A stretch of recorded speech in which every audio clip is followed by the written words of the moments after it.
السلام عليكم ورحمة الله وبركاته. أون قلباتችን ተበላሽታለች? ነብዩ አለይሂ ሰላቱ ወሰለም እንዲህ ብለውናል። በሰውነታችን ውስጥ አንዲት ሙዳ ስጋ አለች። እርሷ ከተስተካከለች ሰውነት ሁሉ ይስተካከላል። እርሷ ከተበላሸች ሰውነት ሁሉ ይበላሻል። እሷም ልብ ናት። ቡኻሪና ሙስሊም ዘግበውታል። ሐሰኑል በስሪ እንዲህ ይላሉ፣ ልብ በስድስት ነገሮች ትበላሻለች። አንደኛ ተውበትን በመከጀል ኃጢያትን መዳፈር፣ ሁለተኛ ዒልም ወይንም ዕውቀት ኑሮት አለመተግበር፣ ሶስተኛ ስራን ያለ ኢኽላስ መስራት፣ አራተኛ የአላህን ርዚቅ ሲሳይ የበሉ አለማመስገን፣ አምስተኛ የአላህን ቀድር ወይንም ውሳኔ አለመውደድ፣ ስድስተኛ የሞተን ሰው እየቀበሩ አለማስተንተን። ሱብሃንአላህ። እያንዳንዳችን እስኪ ራሳችንን እንፈትሽ። የትኛው ላይ ያዘውትረናል? የትኛው አለብን? የትኛውስ የለብንም? ሙት ልብ።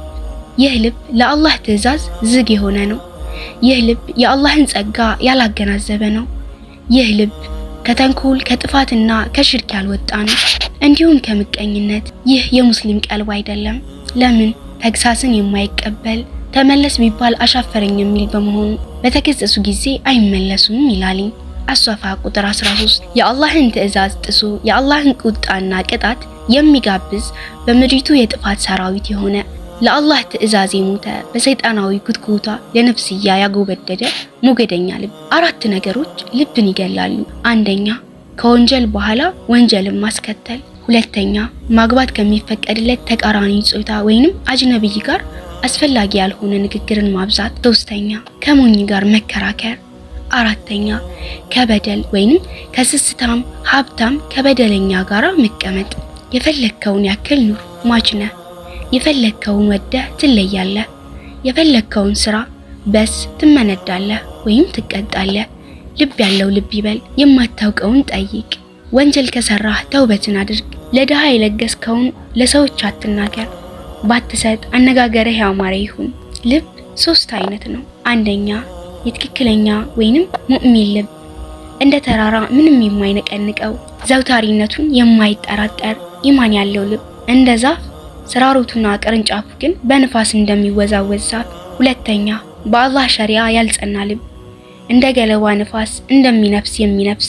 ዑመር ኢብኑል ኸጣብ ረዲየላሁ ዐንሁ እንደተናገሩት እኛ አላህ በእስልምና ትልቅን ክብር የሰጠን ሰዎች ነን። ነገር ግን ያንን ክብር ከእስልምና ሌላ ባለ ነገር የሚሻ አላህ ያዋርደዋል ብለዋል። ሁዘይፋ ረዲየላሁ ዐንሁ ልብን በእነዚህ አራት መስፈርቶች ይፈትሻሉ። የተዳፈነ ወይንም የተዘጋ ልብ፣ ይህ የካህዲያን ልብ ነው። ግልጽና ክፍት ሰሊም የሆነች ልብ፣ ይህ ደግሞ የሙስሊም ልብ ነው። ኢማንና ፊስቅ ወይንም ወንጀልን አጣምራ ያዘች ልብ፣ ይህች ልብ የታመመች ልብ ስትሆን በአሁኑ ጊዜ የብዙሃኑ ሙስሊም ልብ ናት።